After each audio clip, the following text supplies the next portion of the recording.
Good morning, boys. We have an interesting one at the shop today, and it is interesting because of, well, the part that has failed on this vehicle. We have a 2017 BMW M4 GTS in front of me. Absolute beautiful car. I've worked on this car before, and it's an older gentleman that owns it. He loves the car. Thing has like 1,800 miles on it. He has a F80 M3 as well.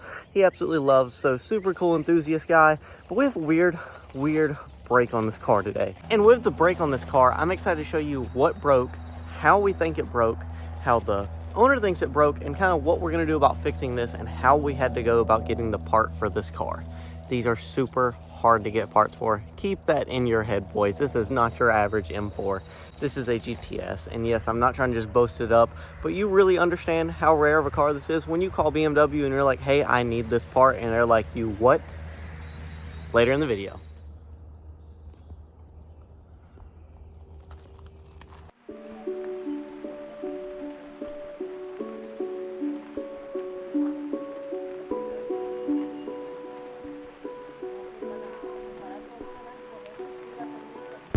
Now let's show you what actually happened with the car. Now, given my take and kind of the owner's take, I think he hit a pothole. Maybe he didn't notice how aggressive the pothole was. I noticed the lip was also damaged. We did, I know, sacrilege, end up taking the GTS lip off of this car for him because it was too low, and he did not like the way it looked with the big orange on the front. Even though the wheels are orange and the roll cage is orange, he just did not prefer the big lip. So we took that off. We got a standard lip from IND put on here, and it looks like this is cracked as well now. So I'm thinking kind of hit a pothole or maybe a railroad track or something and caused to this damage. And you're probably wondering, well, Quade, what is the damage? Will you just tell us what the damage is? The damage, he cracked the entire billet knuckle.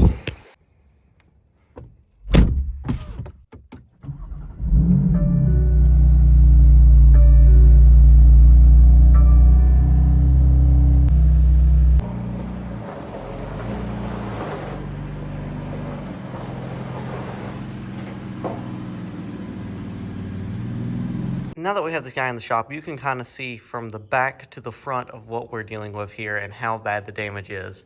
Now, with the back being normal and standard, we can see that the front has significant camber and is raised up a lot. And this is due to the coilover not setting back in the hole. I had to pull the car back out while we ordered the part. Yeah, it is not good. It does not drive good. It does not look good. And believe it or not, he drove it to me.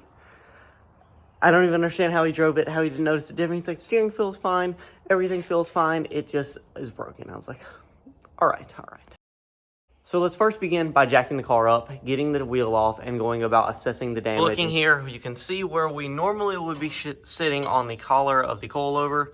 And if you go to the back side, you will see that we are dropped down significantly.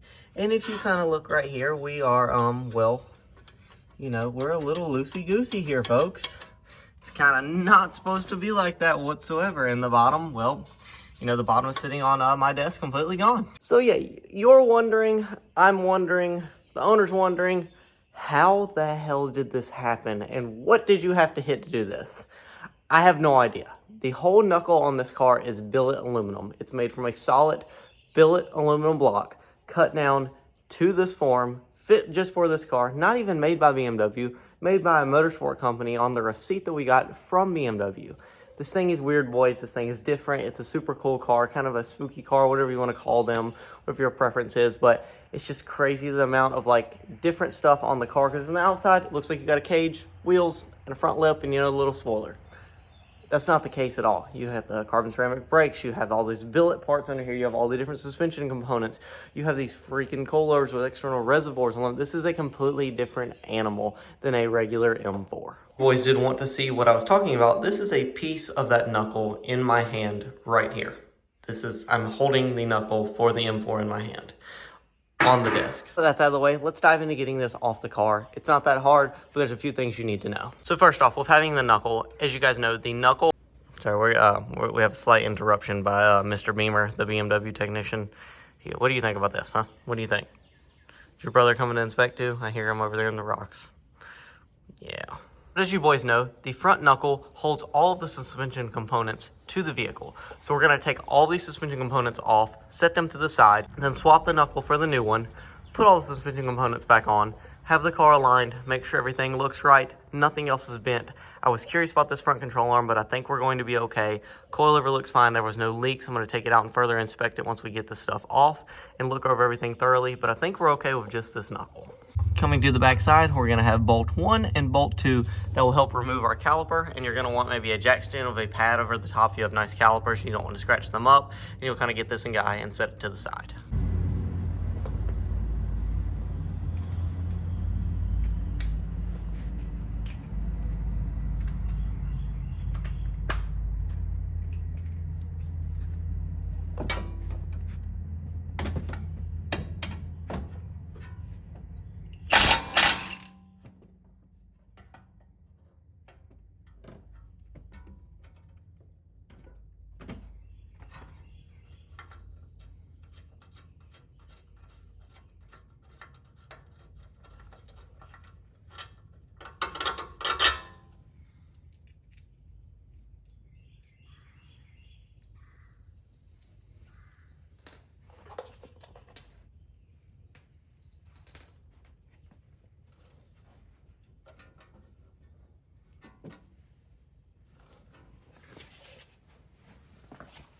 Jack stand back, we're going to get him to set up on the side. Next step in the process is getting this rotor assembly off. What we're going to do here is go ahead and remove the bolts right here. These are Allen keys. These are not your typical Honda Civic with the freaking Phillips heads that strip out. You can see the back of the car. We're going to begin removing everything. By removing this, we're going to remove our steering rack, we're going to remove our front control arm, and we're going to remove our lower control arm. All of these have bolts on the bottom, like that one, this guy, and this guy coming from the bottom side.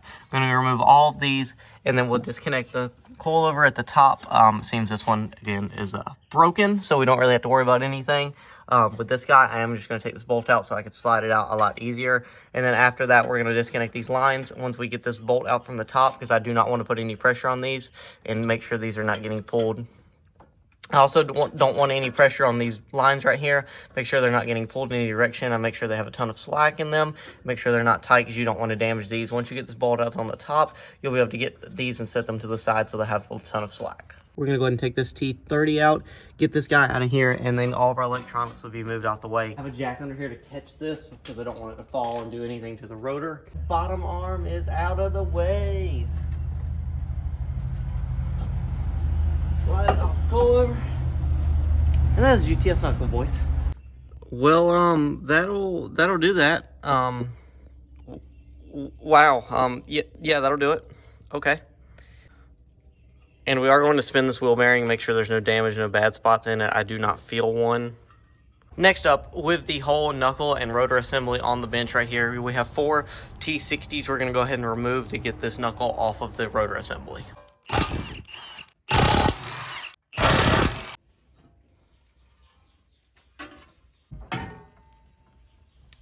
Now for this, you're going to have 3 little 10 millimeters to remove from the brake shield on the assembly. You need to see this on this box. $3,003.50 is what this knuckle cost for the M4 GTS. The terrible thing about that is my cost, the wholesale account for a shop. That is not a walk-in cost if you guys own this and you track the car and you happen to break something. That is the shop cost delivered to the door to the penny of what it cost me to order this part with a wholesale account. For that, what do we get here, boys? Well, we get a nice cardboard box. And we also get this sheet in here that I really honestly don't know how to read. This is from Paint High Performance. I guess the people that make this for BMW. Has a bunch of German writing on it, a bunch of numbers, and kind of saying everything about the part, I'm assuming. It was laying on top of the box. I'm not sure how to read this. If you guys know, drop a comment down below how to read this. Then we have the knuckle itself. Not very much packaging to come all the way from freaking Germany. But nonetheless, this is our billet knuckle for the M4 GTS, boys. Stamped M right here on the side. In all of its beautiful glory. Look at this. Look at this beautiful piece of craftsmanship. This thing is incredible. This is the part that broke. I'm holding in my hand. Broken off of this, like, solid, clean break here. What we're working with, side-by-side comparison. This is freaking insane, really, to think about this billet piece breaking, especially in this area. I'm not quite sure what happened or how this happened. Like I said, I'm not really an expert in this area. This, especially right there in that area, I wouldn't think there'd be much stress popping it off, and then for it to break on one side and not really break both of them, if that makes any sense. I'm not really sure what happened here, but nonetheless, we're here to fix it. That's what the car's here for. And yeah, it's just very insane to look at that. And then look how freaking gorgeous this part looks. Like, look at this. We just do a montage on just like looking at this beautiful specimen of a part. Like, look at the craftsmanship on this thing. We look right here, the way this guy is tweaked, and then it's also been rubbing up against the sway bar right here, and I'm just really not a fan of that, and I don't want to risk anything. Everything else seems fine. There's nothing wrong with the caliper. There's nothing wrong with this bottom one. I don't see anything bent on the little sway bar mount. Nothing on the steering. Turns out there's a problem with the steering later, then we'll go ahead and replace the steering rack for him, but right now he said he didn't want to do that. He did not see a need for it, as the steering felt fine driving over here.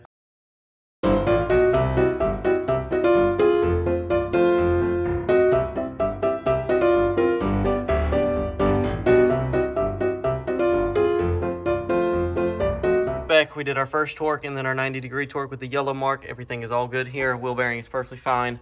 Got a dust shield back on, hub back on, and we're ready to go ahead and bolt to the car. Need a helper? Because he's Hey, ready to help. Hey, can you help me? We have the coilover lined up right here in its little knurl to make sure it stays lined up very well. Everything seems fine. It lined up beautifully. We have nothing rubbing anymore. Bolts to the back of the coilover collar. So for this, you have to have this under load at approximate ride height. Went ahead and measured this from the back to the front.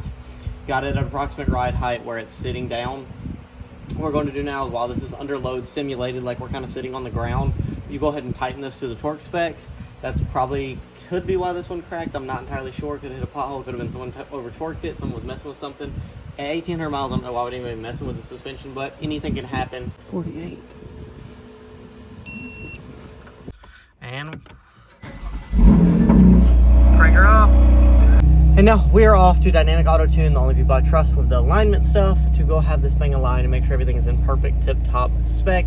Everything looks good. I tightened the bolts back up to where they were. I did not touch the front tie rod in, so we should be in alignment, but I just want to double check this thing and make sure it's going to be good for him and make sure he's not going to have any issues. So, all right, boys, driving the GTS, we are a little stiff, you know, just because of coilovers and everything, but other than that, ride's very good.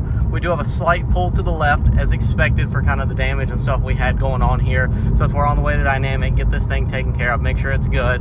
Car's great, super freaking beautiful day. Look at that, boys, look at that. Super thankful for days like today, being able to drive a car like this and just have an awesome opportunity to work on these beautiful machines. All right, and then just POV real quick. You see the freaking cage behind me, dude? It's so sick, so sick. Maybe we'll buy one of these one day, maybe we will. I don't know. Super cool cars. I love this stuff. I love these things. These are awesome units. I can't believe this was just, you know, offered from factory like this, boys. Offered from the factory. Manufacturers, take notes. More people should do this.